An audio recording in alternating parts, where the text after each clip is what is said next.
Good morning students, welcome to Pioneer Convent School. As we are discussing the chapter 2, Freedom.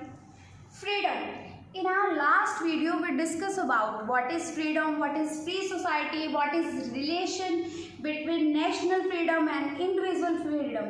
And in our last video we discussed also the kinds of freedom.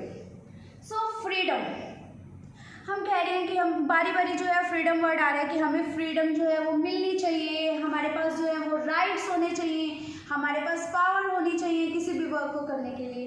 But सोचो अगर आपको freedom दे दी जाए और आपको जो है वो bound न किया जाए, आप पे कोई लिमिटेशंस नहीं लगाई जाए, आपको कहा जाए कि आप जो काम है वो करते रहें, आपको कोई भी लिमिटेशंस नहीं है, रिस्ट्रिक्शंस नहीं है, तो क्या होगा? आप जो है उस फ्रीडम का जो है गलत फ़ायदा उठा सकते हैं। तो इसलिए आप पर जो है वो कुछ रिस्ट्रिक्शंस भी लगानी चाहिए, कंस्ट्रेंट्स भी जो है वो बहुत ज़रूरी हैं हमारी फ्रीडम पर।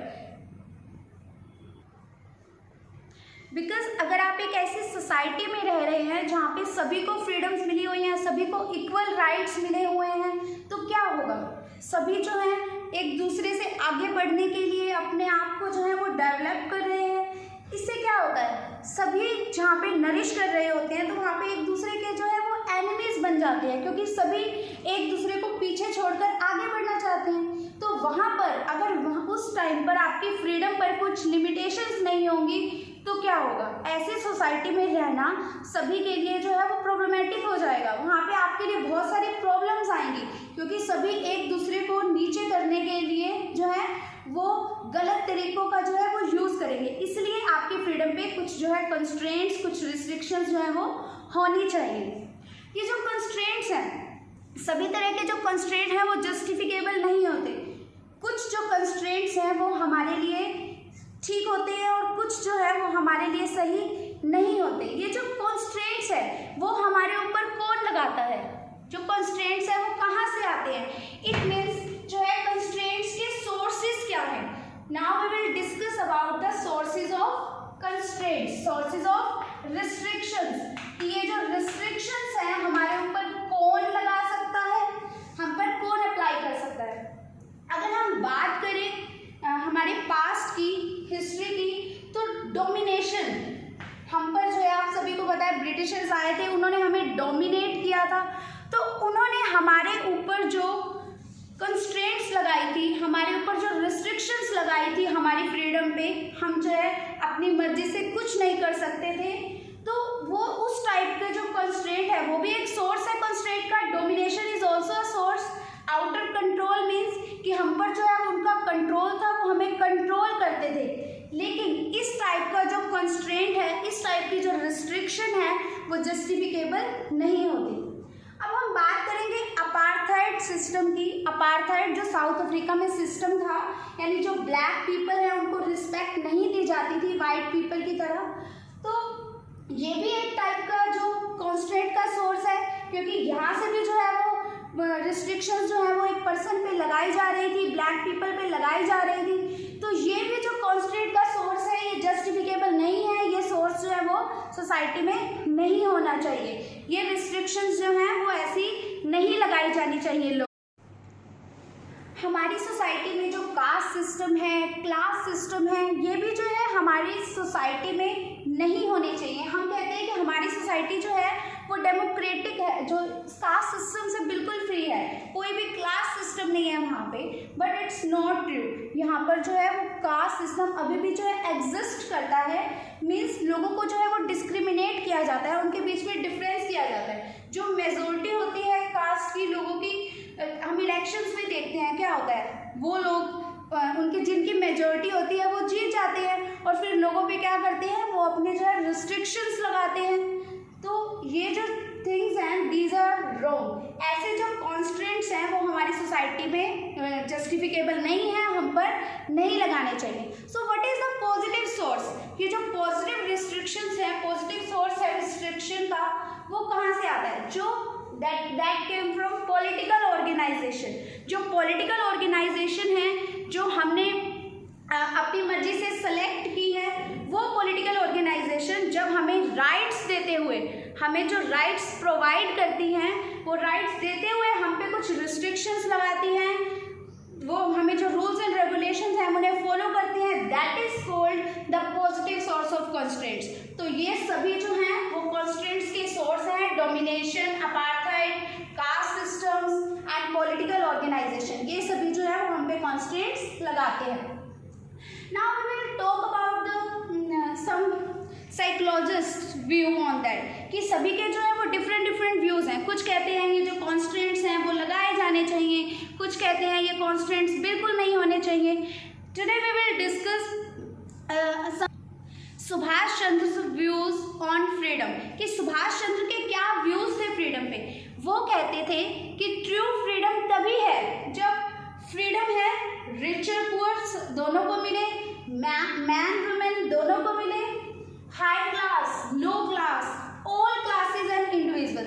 उनका कहना था कि जो फ्रीडम है वो सभी के लिए होनी चाहिए, चाहे कोई पर्सन रिच है या पुअर है, चाहे वो मैन है या वुमेन है, चाहे वो हाई क्लास से बिलोंग करते हैं या लो क्लास से बिलोंग करते हैं, चाहे वो किसी भी क्लास की है, इंडिविजुअल पर्सन की बात की जाए तो सभी के लिए जो फ्रीडम है वो होनी चाहिए। अब हम आगे बात करेंगे और उन्होंने क्या कहा, वो कहते थे कि इसके साथ साथ अगर वेल्थ का इक्वल डिस्ट्रीब्यूशन है किसी भी नेशन में, अगर नेशन के अंदर वेल्थ का इक्वल डिस्ट्रीब्यूशन है तभी वो जो नेशन है वो फ्री है, वहाँ के जो इंडिविजुअल्स हैं वो फ्री हैं। तो सोसाइटी में जो है वो वेल्थ का भी इक्वल डिस्ट्रीब्यूशन होना चाहिए। जो वहाँ पे गवर्नमेंट है उसको इस बात का ध्यान रखना चाहिए कि जो वेल्थ का डिस्ट्रीब्यूशन किया जा रहा है वो सभी लोगों को जो है इक्वली किया जाए। Now abolition of caste system, अभी हमने बात किया कि जो कास्ट सिस्टम है वो सोसाइटी में नहीं होना चाहिए। तो सुभाष चंद्र बोस का भी यही व्यू थे कि कास्ट सिस्टम अगर उसकी अबोलिशन हो जाएगी, वहाँ से ख़त्म हो जाएगा, तभी वो जो नेशन है वो फ्री है। एंड रिलीजियस इंटॉलरेंस, अब हम बात करेंगे रिलीजियस इंटॉलरेंस की, यानी आपस में जो रिलीजन्स के लिए लोग जो है इंटॉलरेंस क्रिएट करते हैं, वो भी नेशन जो है एक नेशन में नहीं होना चाहिए। नेशन जो है इन सभी चीज़ों से फ्री होना चाहिए, तभी हम कह सकते हैं कि हमें जो है फ्रीडम मिली हुई है। तो सुभाष चंद्र बोस जो कह रहे थे कि अगर हम पॉलिटिकली, सोशली, इकोनॉमिकली फ्री हैं then we are truly free. इसलिए सुभाष चंद्र बोस जी का कहना था कि हमारे ऊपर कोई भी रिस्ट्रिक्शंस नहीं लगाई जानी चाहिए, एक पर्सन को जो है वो टोटली फ्रीडम मिलनी चाहिए। But why do we need constants, लेकिन ये जो रिस्ट्रिक्शन है वो कॉन्स्टेंट्स हैं वो इतने इंपॉर्टेंट क्यों हैं, हमें इनकी नीड क्यों है?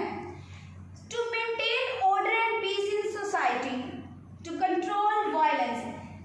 अगर हम चाहते हैं कि हमारी सोसाइटी में पीस मेंटेन रहे, वहाँ पर जो है लोग आपस में लड़ाई झगड़ा ना करें, फाइट ना करें, तो हमें इसके लिए कॉन्स्ट्रेंट्स की बहुत ज़्यादा नीड है।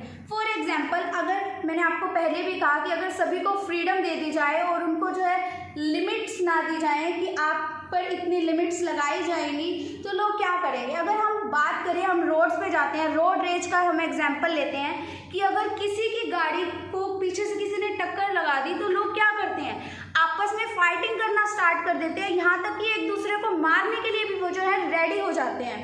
तो लेकिन अगर उन पर रिस्ट्रिक्शंस हैं, वो लिमिटेशंस हैं कि वो एक दूसरे को हार्म नहीं पहुंचा सकते, नहीं तो क्या होगा, उनको पनिशमेंट दी जाएगी, उनको जेल में भी डाला जा सकता है। तो इसलिए वो क्या करते हैं, वो वहाँ पे स्टॉप हो जाते हैं, क्योंकि उन्हें पता है कि इसके लिए उनको रिस्ट्रिक्ट किया गया है, उनको पनिशमेंट दी जाएगी। तो इसलिए कॉन्स्ट्रेंट्स जो हैं वो एक कंट्री के लिए बहुत ज़रूरी हैं। अगर वो पॉजिटिव कंस्ट्रेंट हैं तभी जो है पीपल जो है वो आपस में पीसफुली रहेंगे, सोसाइटी में जो है वो पीस बना रहेगा, मेंटेन हो जाएगा पीस, और जो वायलेंस है वो भी कंट्रोल होगा। And we can respect the difference of ideas, believes and opinion. जो नेक्स्ट पॉइंट है वो क्या है कि अगर हम सोसाइटी में रह रहे हैं तो ऑब्वियसली जो लोग होते हैं उनके ओपिनियंस एक दूसरे से जो है वो मैच नहीं करते, सभी के जो व्यूज़ होते हैं, आइडियाज़ होते हैं, बिलीव्स होते हैं, वो एक दूसरे से डिफरेंट होते हैं, सभी के व्यूज़ एक जैसे हो ही नहीं सकते। तो अगर हम चाहते हैं कि सभी आपस में एक दूसरे के व्यूज़ को, उनके ओपिनियंस की रिस्पेक्ट करें, तो उसके लिए कॉन्स्ट्रेंट्स लगाए जाने बहुत ज़रूरी हैं। तभी जो लोग हैं वो एक दूसरे को जो है रिस्पेक्ट देंगे, उनके व्यूज़ को जो है रिस्पेक्ट देंगे। So if we are able to respect other views and don't impose our views on others, we may live freely. तो इसका कंक्लूजन क्या है? अगर सभी जो है एक दूसरे के व्यूज़ को रिस्पेक्ट दे रहे हैं, सोसाइटी के अंदर पीस मेंटेन है, वहाँ पे वायलेंट जो है कुछ नहीं हो रहा, तो हम जो है उस सोसाइटी में फ्रीली रह सकते हैं। So we can say that these constraints are very important in our society. Why? To maintain order and peace, for controlling violence, for that we can respect the difference of ideas, believes and opinions. तो इन सब चीज़ों के लिए जो constraint है वो important है। What we discuss today, the constraints, what are social constraints, what are sources of constraints, Subhash Chandra's views on freedom, and why do we need constraints. Hope you have understood these points. Thank you.